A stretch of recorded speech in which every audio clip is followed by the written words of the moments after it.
We are people advocating cannabis education here at paceradio.net.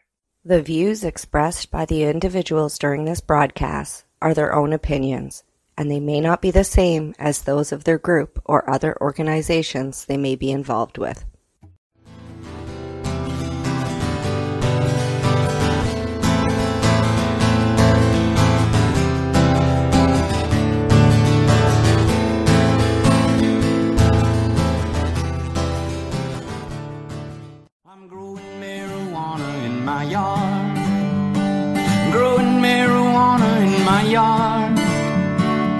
Got little pots of pine spread out all over the lot, 'cause I'm growing marijuana in my yard. Hello and welcome to Grow Your Own. This is the 2021 Indoor Series and we got a really special project for you. Deb and I are going to be working together on this one, and we're going to be doing a drip irrigation system in her ebb and flow table. So the first thing that we're going to do is try to do a layout. So it's always good to maybe just do a little sketch and kind of sketch out what you got. You see, I've drawn the slabs in, and then I'm trying to figure out what kind of fittings we're going to need to run this irrigation system. And you can see I've drawn it out, you know, with a T, some elbows, 1/2-inch tubing, and then we're going to have feeder lines that go into each one of the cubes. And the number of parts we're going to need are all listed over here. So you see I figured out all the stuff that we need, all the dimensions, and how to spread this thing out. So let's get started. The first step is to soak the cubes. Deb has figured out the application rates for all the nutrients that we're going to soak the cubes in. Right now we've got the reservoir in the bathroom that we use as a spare bathroom, and it has water in it that's been pH balanced, and we're now going to put nutrients in it and then soak those cubes. Okay, here's our reservoir full of water, ready to soak the cubes, and Deb's done some calculations. So let's have a look at what she's done. Yes, we're using the GrowTech Precision line for this drip system grow. And I have gone through, we know our reservoir is 25 gallons or 94.6 liters. So I've done my calculations. We're going to start out with transplant with this amount of the Grow Micro Bloom and the Vitamax Pro.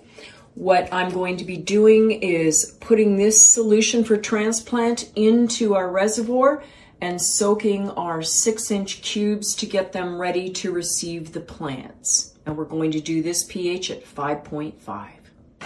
Deb's just shaking up the nutrients, getting them all mixed up. Sometimes they settle, you know, a little bit while they're on the shelf and they're just kind of sitting there. So just always give everything a good shake before you start adding it in. We put in the grow, in goes the bloom, in the measured amounts that are appropriate for the amount of water in there. And finally, in goes the micro. So that's the grow, micro, and the bloom into the reservoir. We're stirring it up. And There's one more to go in. Oh, and what's that? That is the Vitamax Pro. Ah, Vitamax Pro. Yeah. Okay, so Deb's going to put in some Vitamax Pro. Why are we putting that in, Deb? Because this helps for your root growth, helps make the plant strong, and is easier for it on the transplant, especially since we're taking out of a soilless mix and putting it into a rock wool cube. Right, good reasons. So VitaPro is in, and Deb's just going to take a check on the pH. So I had pH the water previously to us adding nutrient in it a few days ago, and it, before we started out, I checked it and it had gone up to 6.1 with nothing in it. But even so, going through the boogie filter, it held pretty good. And we are at 5.6. It's not going to go down anymore due to temperature fluctuations. Check at different places in the reservoir. Okay, so we need to go down 1. So Deb's just putting a little bit of 20% pH down phosphoric acid into the reservoir. We just have to bring it down 1 point, and that's why she's using the 20%. Moving forward, we'll probably be using the 85% because it's a fairly large amount of water, and you'd have to use a lot of 20% to bring it down. So we're stirring it in.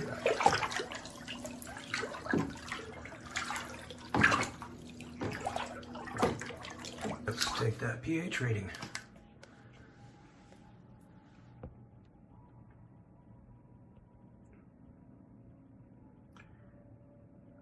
And there's a point.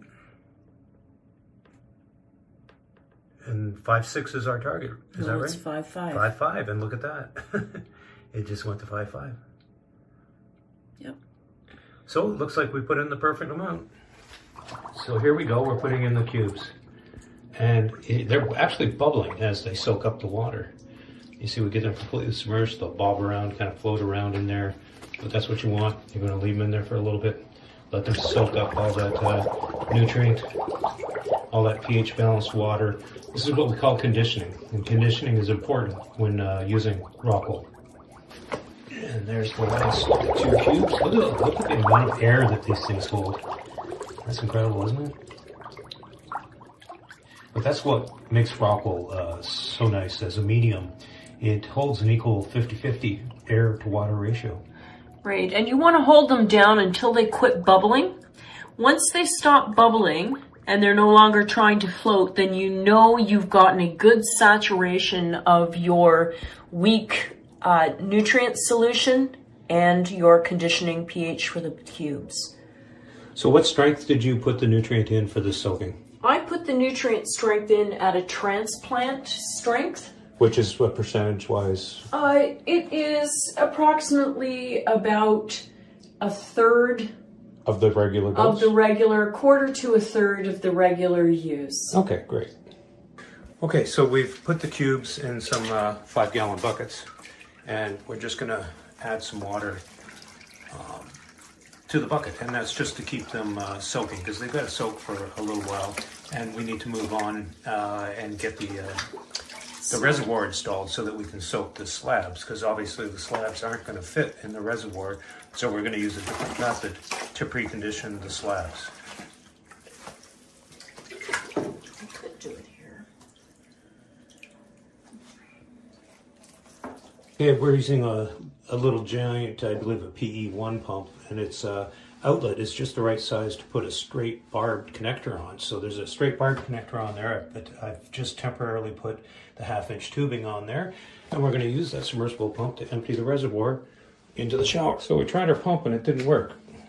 Sometimes after using it and sits for a long time, it can get a little bit of stuff onto the impeller. There's a little impeller that turns around in there, and it had seized up, so it wouldn't work. So what we did was we took these screws off. First you take this cap off, then you take these screws out, and then I just kind of got it going, and then we plugged it in and it worked. So don't give up if your pump doesn't work right away after a long-term time of not using it. You can always give it a little push or clean, and quite often they'll start right back up for you. So it looks like we're all good to go. So we put the pump back together, and she's working just fine now, and we're draining the water out into the shower. Now we're getting ready to position the 6-inch cubes onto the slabs. We're trying to distribute them evenly. You see, we're leaving 3 inches on this end, and we're leaving more of a space in between. We're leaving about 7.5 inches in between. So what we're doing is we've got one marked here, and that's right dead center of the table. And then we move these out a little further, so you leave in more space in between here and here, so that the plants, when they grow, they're going to overlap a little bit. You're going to give them as much room to grow as you can. And then at the end, you're closer to the edge, because you're also closer to the edge of the tray. So if they grow out this way, it's okay. So while Deb finishes marking off the locations for each of the slabs, the next step is to take these squares, and we're going to cut that right out. Okay, so Ross is cutting out where we've marked the blocks as to where they're going to go on the slabs. Remember, the blocks are already being conditioned, and this is going to make it so that once we complete doing where the blocks are going to sit and do a couple more slits on the bottom of the slabs, which we'll show you, then we're going to pH adjust these at 5.5 and saturate them. Okay, we got all the squares cut, so each square gets a block. Now Ross is putting the slits in the slabs, and there will be 3 on each side, so a total of 6 per slab. And then we'll get ready to flood them. Okay, the next thing we have to do before we can actually pre-treat these slabs is get the plumbing in place. So we're going to do a bit of plumbing. First step I'm going to do is to take this straight connector and I'm going to put it in here. I'm going to leave a little bit out on the bottom to connect to the submersible pump with this in between. And then I'm going to have enough of it coming out the top to connect just a little piece of hose with a T and make the runners just like you see in the drawing there. So the first thing I'm going to do is get the end of my straight connector, just a little bit of vegetable oil. It just helps them slip in a little better. I still like to use a pair of gardening gloves when I'm doing fittings because you got to push pretty hard on some of them, so it kind of just saves your hands and your fingers from getting all sore. So I'm just going to gradually stick that straight connector into that grommet, and that grommet's left over from Deb's ebb and flow episode, and you should probably check that ebb and flow episode out. It's pretty good. So there we go. We've got our 1/2 inch there, and if we come down underneath here, you can see there's the other part. So that's the part that's going to connect to the submersible pump, and up here is the part that's going to connect to the feeder lines. Okay, so the first thing I'm going to do is just cut a couple of short pieces of 1/2 inch. It's just got to be enough to go over the fitting and leave me a little to work with on top, and that's where I'll put my T for the feeder lines. I'm also going to cut a second piece to go underneath that's going to connect to the other side of this straight fitting and then to this valve. Okay, so here we go. Let's cut a piece. Let's see. I'm going to say about that long right there. I got my Echo cutters. Get yourself a decent cutter. Pruning shears work really good too. The pruners that you would use to take low branches off your outside bushes and whatnot. But just get yourself a pair of decent cutters.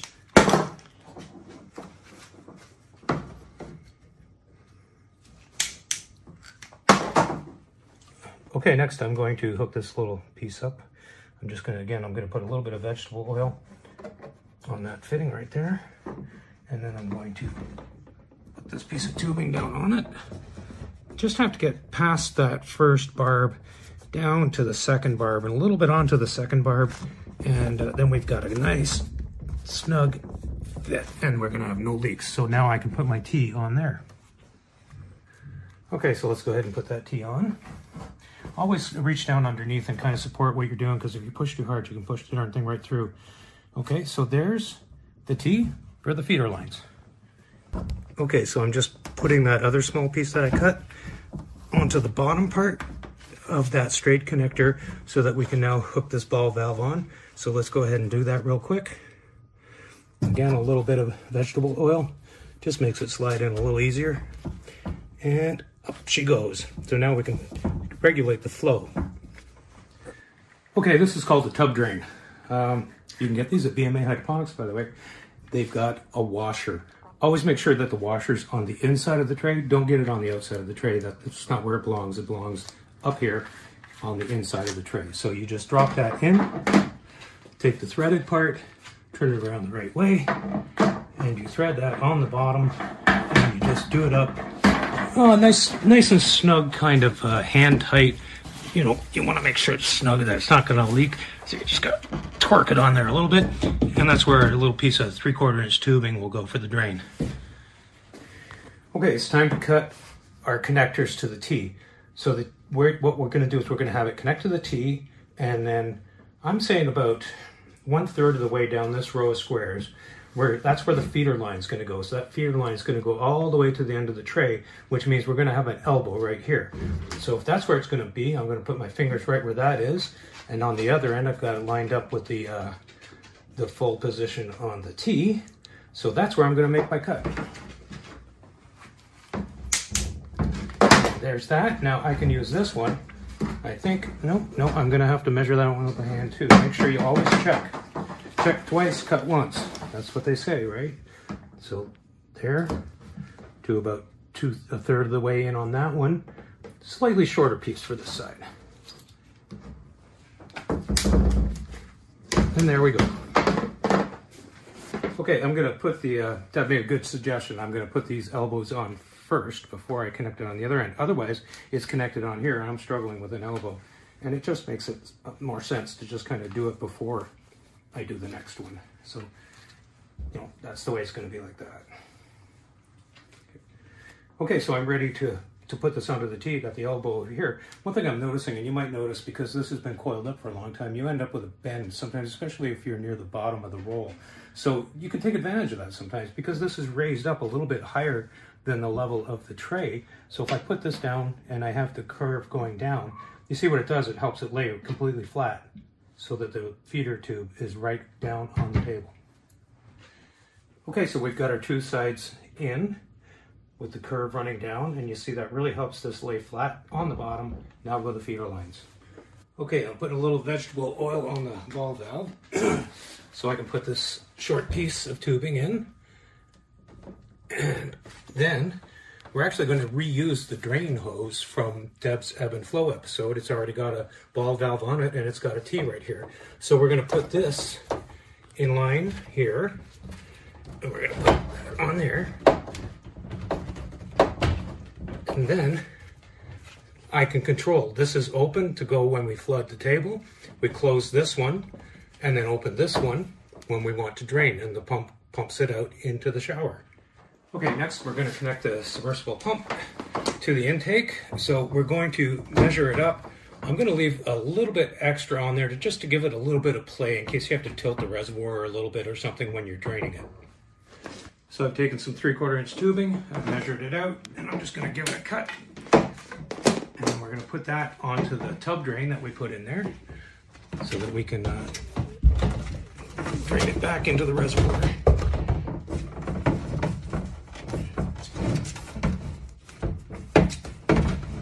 There we go. That should do it. So we've taken a piece of 3/4 inch tubing to block the tub drain for right now. And we're going to be taking advantage of, before we put the end plugs in and apply the emitter tubing, to just condition these slabs, get them to 5.5, and then we'll be able to put our cubes on top that we pre-soak, change our reservoir again, and start planting.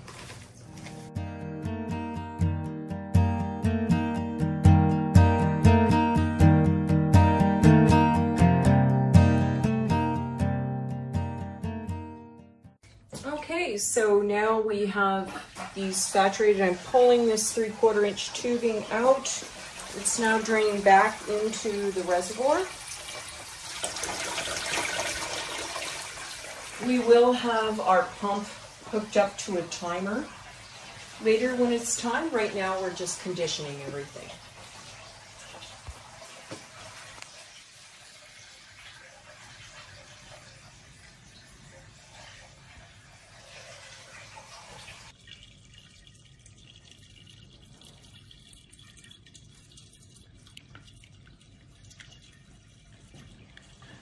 Okay, Deb's just gathering up our drain hose. This is the one that she used during the ebb and flow series, and we're just reusing it again here.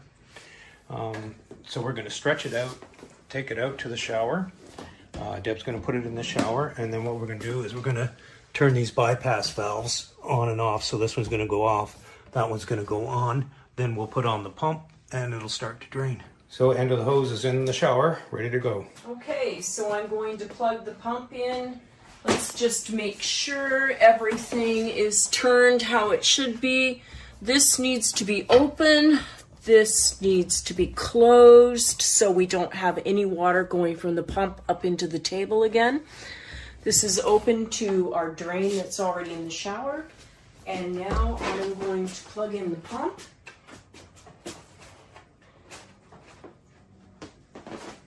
And I'm just going to run and check if everything's good in the shower. We have water draining in the shower now, and I'm just watching the level on my reservoir to make sure my pump doesn't run dry. When it gets down too low, I will shut the pump off, and I'll show you how we finish clearing out the reservoir. Bma Hydroponics are growing. Now they have 2 awesome locations with twice as much of what you need to succeed. BMA have thousands of products for every grower, from beginner to expert, offering friendly advice for friendly people who grow big plants. Visit one of the BMA Hydroponics superstores at 404 Maitland Drive in Belleville or 105 Sutherland Drive in Kingston. Check out products and locations online. BMAHydroponics.com. The only way to go. So while Deb is draining the reservoir, I'm going to go ahead and put these end plugs into the end of these feeder lines, and then I will put in the vortex emitters. Okay, I've got the end plugs in the ends. Now I'm going to make 18 holes, 9 in each side. These are called vortex emitters. I'm going to be putting 18 of these into the tubing, the feeder line. And each one of these will put out 2 gallons per hour of water. So that's going to equalize the flow to each emitter and back to the pump. I'm going to be putting these vortex emitters in groups of 3, gathered together wherever there's a square. So there'll be 3 right here and 3 over there. 2 are going to go over into the end one. 1 is going to come into here. Same over here. 2 are going to go into this side one, and 1 is going to go into there. So everybody will have 2 feeder lines. Okay, we've gotten down as far as our submersible pump is going to do. So now I've got something called a bilge pump. This is going to get rid of everything left in the reservoir. And I'm pumping it into a 5-gallon bucket. This is fast, efficient, and they're around, well, when I got mine a couple years ago, it was just under $40 at Canadian Tire. But they're one of the handiest things for emptying out the reservoir. So while Deb finishes off draining the reservoir, I'm going to be making holes, and I'm just going to use a pair of pruning shears. They've got a nice sharp tip on them. So I'm just going to use these to make a little hole, and that hole is going to take 1 of these 2-gallon vortex emitters. They have a pointy side, and that pointy side is the one that goes into the tubing, and this is the one, the other one is the one that the emitter tubing hooks up to. There you go. 3, 6, 9, 12, 15, 18. So that's going to put 2 feeder lines into each plant. So I've attached emitter tubing. Sometimes some people call it spaghetti tubing. It's emitter tubing, 1/8 inch, and you see I've got it right onto that vortex emitter. That's going to come up, and I'll cut it off at the appropriate length to reach this plant. You're going to find it hard to get this emitter tubing onto these barbs. So what you need to do is just give it just a little teeny bit of heat. Doesn't take much, just like that much, and then it just slips right on. And then as it cools off, it contracts back down and it makes a nice tight fit. So Deb and I are just preparing the cuttings that we got from Steve. You may have met Steve. He works at Bma Hydroponics. Great guy, mostly out in the warehouse, but I'm sure you've seen him around. The only problem is they are in ProMix. So ProMix is not going to sit well in rock holes. So Deb's gently massaging all the dirt off of the roots, and you can see the roots are hanging down. They'll be just fine. Like, she's doing it so very carefully that she's not bruising the roots or tearing any roots or anything like that. And then once she's got the dirt, or the majority of it, off, we've got a bucket of water down here, and we've pH balanced this water, and it's also been brought to temperature. In other words, we put a little bit of warm water just to kind of make it lukewarm, kind of room temperature stuff, so that it doesn't shock the plant. So here comes Deb with the roots and into the water, and you just give them a little wash off, and there you go. Just about, anyway. So we'll get the rest of that dirt residue off, and then we're going to take them into the room and put them into the cube. Okay, so we're going to put it in the cube now. There's just a touch of dirt left in there. It's not going to hurt anything, as long as we got, like we got 99.9% of it off, and it's really just nice roots going into a nice home. They should enjoy it there, and they should probably take to their new home quite quickly.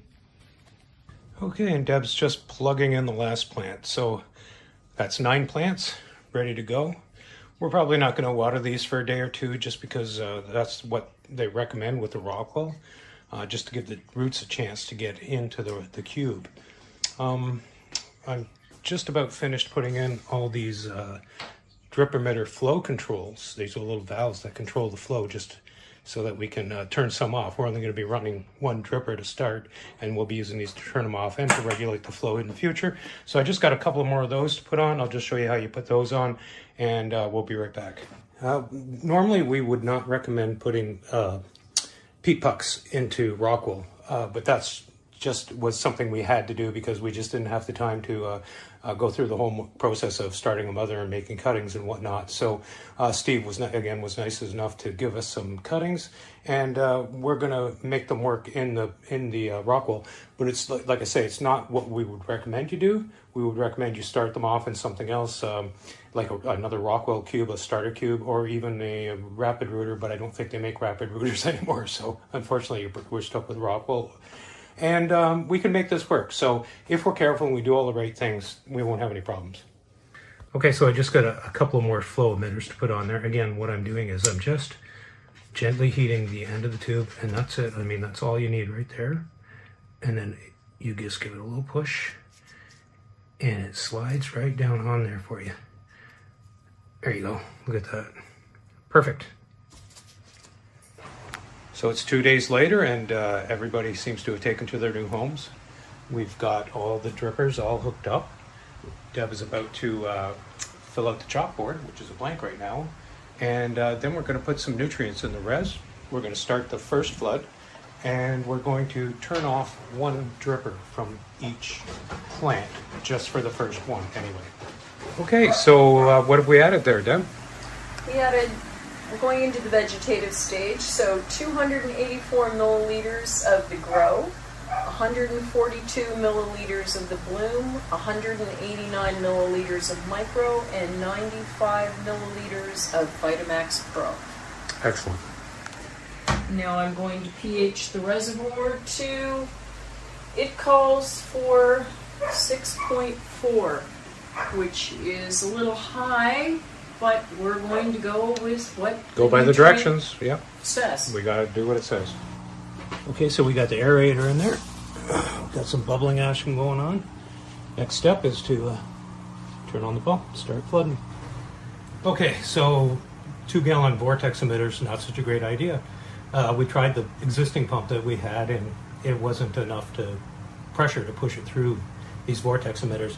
So we went and got a bigger pump and tried that one, and lo and behold, it wasn't enough either. So, you know, we're gonna make some mistakes as we go along, like dropping knives, and we're gonna correct those mistakes. But we're going through these mistakes so that you don't have to. So, vortex emitters require too much pressure. Don't use vortex emitters, but it's an easy fix. If you watch what I'm doing here, I got these set up with these flow adjusters.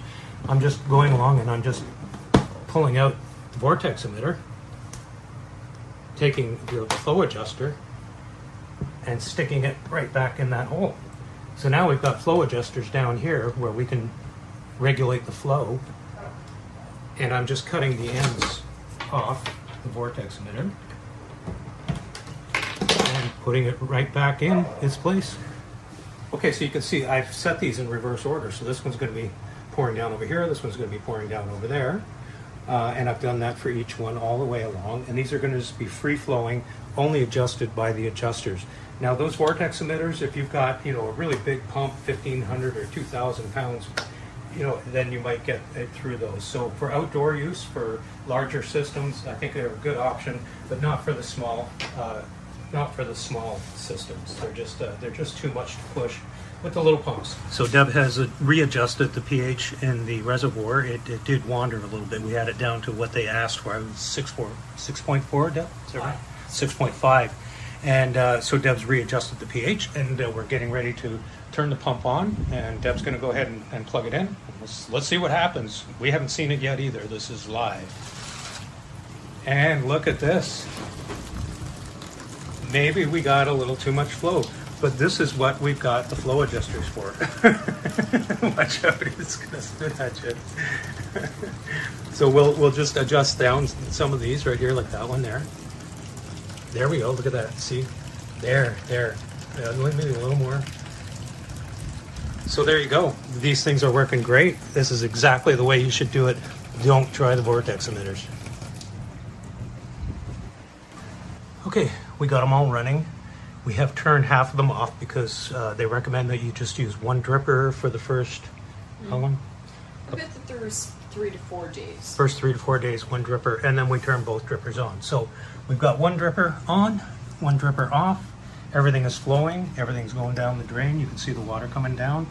Any excess water that goes into these slabs and cubes is just going to go right through into the table and just run off and down into the drain and back into the reservoir. So it's okay. I mean, that just shows you how much water's still in them, because it's not holding this water, it's just shooting right through. It's Monday, February 15th, and it's Family Day in Ontario. That means Deb and I have the day off today to do a little more work around the house. One of the things we're going to do is turn on both drippers. These plants have had just one dripper on them for the last several days, just to give them a chance to get acclimatized and used to their new home. And as you can see, they're coming along nicely. They're starting to show some nice green, vigorous growth. That means they're taking into the cubes just fine. Something else we're going to do, right now we've been running under the one Phantom Dual 630. We're going to hang a second one. We're going to run two 630 watt Phantom Duals over this 4x4 table. We're going to supercharge the light, we're going to supercharge the feed, and we're going to maximize our yield.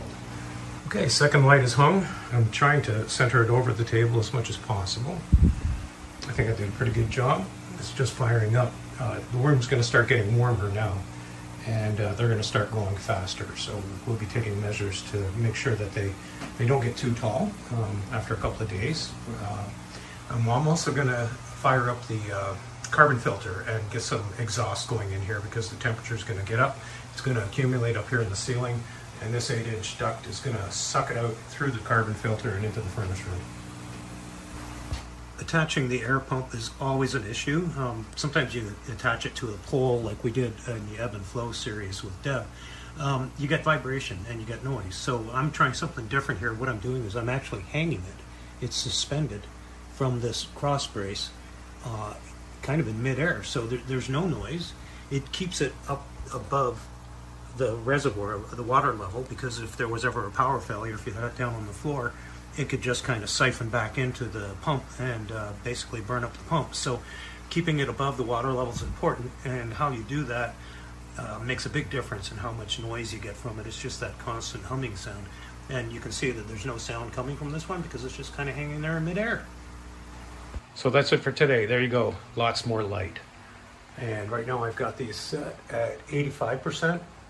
We'll start to crank that up as the plants start to grow better. I don't know if we'll hit 105, but we'll definitely going up to 100. So right now we're at 85% on both lights. Tuesday, February the 16th. Plants have been in for almost a week now. We've been feeding them an introductory level of nutrient, and they are now finished with that. We're now emptying the res. So we've got our drain line, which is the yellow one, and that's going out to the shower, and then we got the green one, which is the line in, and that's what we'll be using to fill the res after. And we'll be upping the food a little bit. Everybody seems to be taking fairly well, and they're starting to show some growth, which is nice. The system's been working fantastic. We're going to go on now to two drippers running at the same time for each plant. Here's the chart Deb put together for the three-part GrowTech nutrient, the precision three-part Grow, Bloom, Micro, the Vitamax, the Bud Fuel, the Monster Bloom, and the Heavy Bud. And then you can see it's week one. This is the one we just did, and we're now pumping out of the reservoir. And now this is the one we're going to be making today after we refill it. So that's the pre-flower, and week two, 12/12, it starts a week from now. We've emptied out the res, and we're just giving it a little wipe down. You see there's a lot of stuff in the water there. That's mostly rock wool that's come off of the fresh cubes. There's a certain amount of particulate that's going to come loose from the cubes and get washed down into your res. And our little bilge pump there, the hand bilge pump, gets it out at the bottom of the res really good and into the bucket, and we can dispose of it properly. So Deb's just put the last two ingredients into the reservoir. The reservoir is filling right now with lukewarm water, just a little bit cool, not too warm, not too cold. Got our bubblers going. Everything's ready to go. It's mixing itself as the water comes in, but we'll give it a little stir too. So the last part is putting in some 85% pH down. We're adjusting the pH down to 5.7, right? This week, yes, we're going to 5.7. Tending your plants is important. Even up in the beginning, we were seeing some of these lower leaves down here turning colors, and you know, it's good to just get those dying leaves off. They're going to do that. You're going to get it all the time. Keep your plants clean. So this is the final step, the final pHing of the water. Our target is 5.7. Right now it is gone to 5.8. We're almost there. Deb, you were pretty good with your amount that you put in there. You really know your stuff. Here we go. And there we go. 5.7. Wow. To hit it bang on while the res is filling, Deb put the pH down in there, and there you go. Perfect. Way to go, Deb. Good morning. It's February 18th. I'm just checking the pH and the res. It's about to turn on. And of course, we're going to adjust both of the drippers to turn them both on. So looks like we're at 5.8 right now, which is pretty close. 5.7 is the optimum. I might just quickly throw a little bit of pH down in there just real quick before it starts to flood, just to get it back down to 5.7. Okay, let's see what we're at now. And it looks like we're at 5.7. So that's perfect. Ready for the flood. Should turn on any second. All right, the flood is on, so the drippers are all working. Let's just call them emitters. There's really no drippers on there. It's really a steady flow of moisture. But you see we've got both opened and running on each plant. So they're going to get a good feed. We shouldn't consider these waterings. We should consider these feedings. Any excess water that goes into the rock wool simply drains off. Rock wool is only going to hold 50% water and 50% air. When it gets above the 50% level, then it all runs off and goes down there. It's February 24th. Let's have a look at where the plants are. You can see they're starting to take to their new home pretty nicely. It's taken some longer than others, but you know, like this one here is really kicking in. It's almost time to turn them back to 12 and 12. They've been in there a couple of weeks. We've gone through the introductory nutrient feed. We've gone through week 1 feed, and it's almost time to turn them to 12 and 12. So let's just have a look at the chart here. Get back here where you can see it. So we've done week 1, the introductory. We've done pre-flower, which is the one that we just emptied, and Deb is now filling for week 1 of 12 and 12, and you can see the numbers are all different here. You see how much the grow has gone down, the bloom has gone up, and the micro stays the same. So that's the difference in a 3-part. You use more of the grow and less of the bloom in the grow stage, and then you use more of the bloom and less of the grow in the flower stage. Micro always stays the same.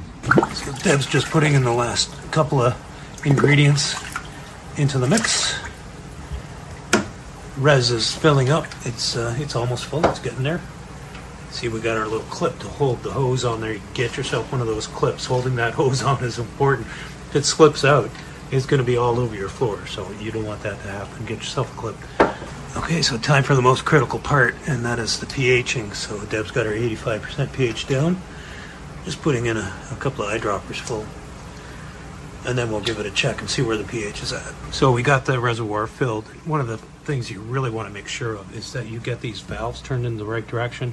So we're turning off the drain and we're turning on the intake so that the pump can pump it in. If you forget to turn those, you could have a problem in your hands. So make sure you do that. So Deb has put the pH down in. She's just now going to check the pH just to see where it's at. And let's see if we can get in there. Good. So like 5, was it 5.5?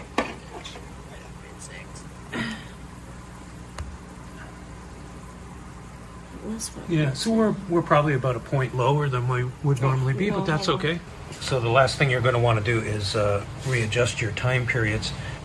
So when Deb drained the res, she had to turn it from auto, which means it automatically goes off at the times you set, and she turned it to on, which turned the pump on, drained the reservoir, and then of course you hit off and it turns it off. Don't forget to put it back on to auto before you walk away.